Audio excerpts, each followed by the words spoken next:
André Douzé raconte La pierre qui chante. Une émission du Musée de l'étrange.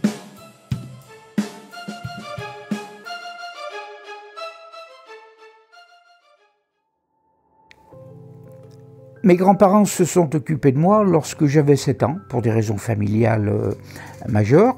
Et mon grand-père a toujours été fasciné par tout ce qui était insolite dans le massif du Pilat. On aura l'opportunité d'y revenir. Et l'endroit où il m'emmenait très régulièrement, c'était ce qu'on appelle aujourd'hui, et qu'il appelait également la pierre qui chante.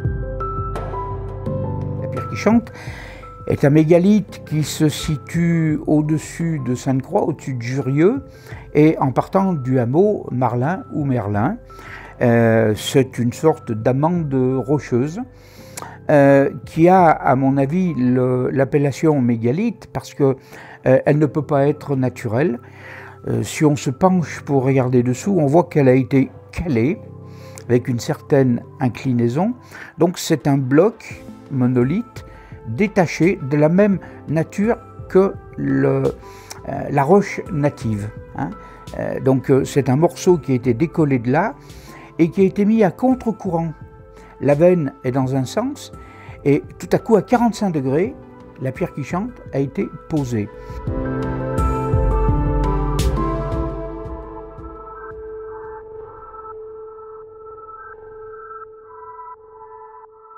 Les raisons pour lesquelles ça a été fait, bien des gens, chacun apporte son hypothèse, et à mon avis, il n'y en a pas une qui est contestable, mais il n'y en a pas une qui peut être certainement la seule.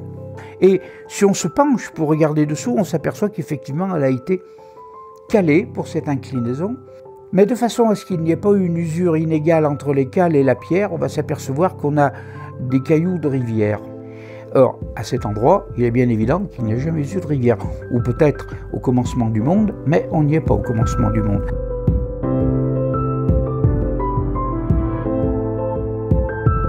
Donc la pierre qui chante a été calée dans une direction volontairement. Ce sont, on pense, des humains qui ont fait ça et qui sont montés là-haut. Il y a autour, on reviendra également, on peut dire une vingtaine de sites à cupules ou à mégalithes, c'est indiscutable. Mais pour nous, la pièce majeure, c'était la pierre qui chante. Et mon grand-père, lorsqu'il m'y emmenait, c'était une forêt. Il y avait là des futaies, il y avait des arbres qui faisaient facilement un diamètre de 40 ou 50 cm. C'était des pins. Donc ce genre de bois, et puis après plus on redescendait, on avait également des chênes, des faillards, mais chênes et pins avaient le monopole de ce territoire.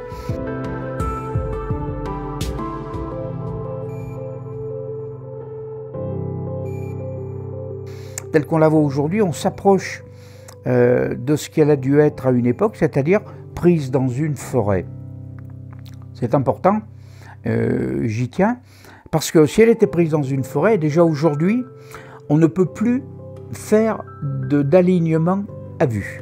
Chacun est libre de penser ce qu'il veut, mais des hypothèses qu'à partir des deux yeux, on tire des lignes droites, à partir de l'axe de la pierre et on vise d'autres pierres. C'est possible. Toujours est-il que lorsque la pierre est dans un endroit dénudé, on peut dire, voyez, de là on voit ça. Aujourd'hui, on peut bien dire, regardez, de là on voit ça, on ne voit plus rien. La forêt commence à monter et dépasser de plus en plus considérablement la pierre qui chante.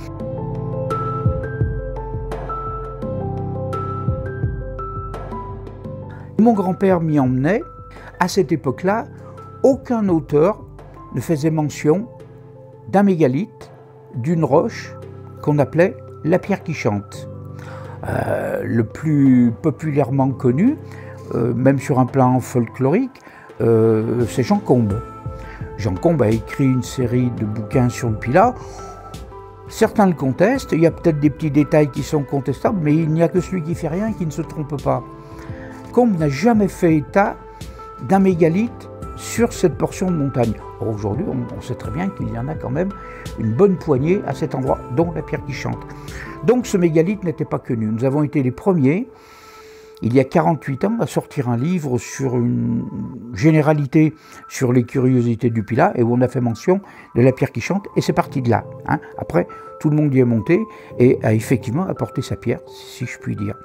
Et mon grand-père m'y emmenait, on y faisait des grillades. Mon grand-père avait fait un four avec des pierres, et avant de partir, on prenait soin de toujours laisser à côté de ce four, il avait fait un petit abri en pierre, du bois sec, des feuilles sèches, des pignes, des pommes de pin, du bois cassé.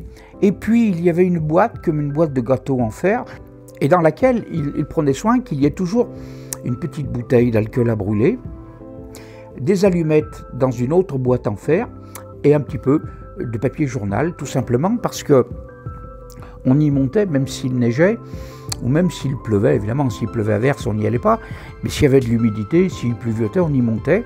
Et en arrivant, le bois était mouillé, et mon grand-père faisait partir le feu avec ce qui était dans la boîte en métal. Et on s'est aperçu, c'est une anecdote, on s'est aperçu que sans doute des chasseurs, parce qu'à cette époque-là, il n'y avait pas de randonneurs comme on en trouve aujourd'hui là-haut. Donc on pense à des chasseurs ou des ouvriers forestiers, et qui utilisaient l'installation que mon grand-père avait fait pour faire griller de la viande sur des pierres. Il avait fait une installation pour qu'aucune brindille enflammée puisse s'échapper du foyer, et les chasseurs ou autres avaient trouvé sans doute l'installation astucieuse et pratique et la réutilisaient pour eux. Et on s'apercevait que lorsque la bouteille d'alcool à brûler commençait à descendre, celui qui revenait après la remplissait. Idem pour les allumettes, idem pour le papier sec, c'est tout. Donc il y avait une sorte de connivence, on ne s'est jamais croisés. Et puis un beau jour, on est arrivé, quelqu'un avait dû filer des coups de pied dans l'installation, tout avait été saccagé. Mon grand-père m'a dit, c'est fini, on arrête, on ne remonte plus. Et on a laissé l'installation dévastée, et ça a été terminé.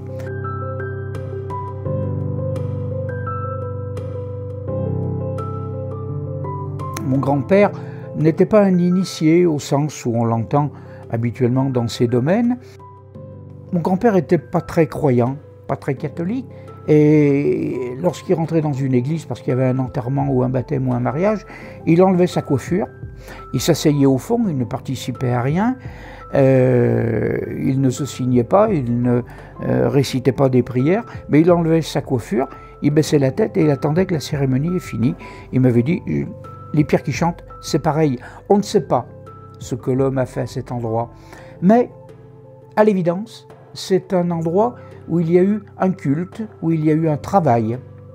Et il m'avait dit, on exclut les sacrifices humains, parce que l'histoire qui consiste dans les cupules de la pierre qui chante, à dire on ficelait un prisonnier au bout et on l'égorgeait et on recueillait son sang dans la cupule d'en haut, et après ça coulait par la petite rigole. On sait qu'un être humain moyen, c'est 3 litres de sang environ. La cupule est pleine parce que, comme la pierre est inclinée, la cupule se remplit dès qu'elle est à moitié. Après, le sang s'écoule et part sur le bas. À peine un demi-litre, donc les 3 litres vont déborder de partout. Donc il m'avait dit, ce n'est pas fait pour un sacrifice humain. Reste à prouver que les druides pratiquaient le sacrifice humain, ce qui n'est pas encore fait. Bien. Ensuite, il m'avait dit, oui, c'est une pierre rituelle, un petit peu ce qu'on appellerait une pierre d'autel, un autel, qui soit mégalithique, catholique, ou tout ce qu'on veut, c'est un autel. Et il m'a dit, il ne nous viendrait pas à l'idée, si on avait à faire une réparation dans une chapelle et qu'il faille monter, changer l'ampoule ou nettoyer au-dessus du maître-autel, il me dit, moi, si j'avais à le faire, je ne monterais pas avec mes chaussures sur ce maître-autel dans une chapelle, parce que c'est un lieu où les gens respectent l'endroit, c'est leur culte, c'est leur droit. Et il m'a dit, on n'a pas à salir un endroit tel. Moi, j'enlève mes chaussures dans ces conditions.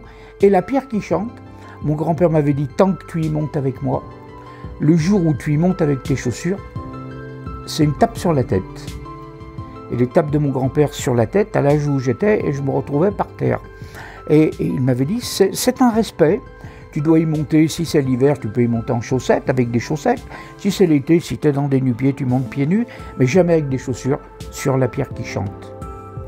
Voilà, il m'a dit, réfléchis, est-ce qu'à l'église, tu monteras avec tes chaussures sur le maître-autel? Non, et bien là, on n'y monte pas. On ne sait pas ce qu'ils y faisaient, mais c'était à eux. Donc il faut un respect. Lorsque j'avais à monter dessus, j'enlevais effectivement mes chaussures. Et tant que j'ai emmené des gens visiter au Pierre qui chante, je leur disais, s'il vous plaît, tant que je suis là, vous allez avoir envie de monter sur la pierre. Devant moi, enlevez vos chaussures, ça me ferait plaisir.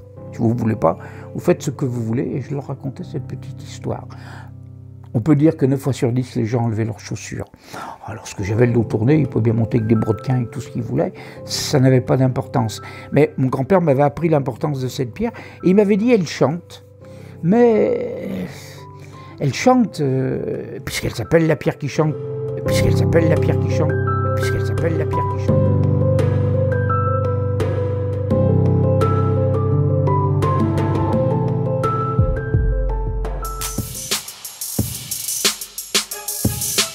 À suivre.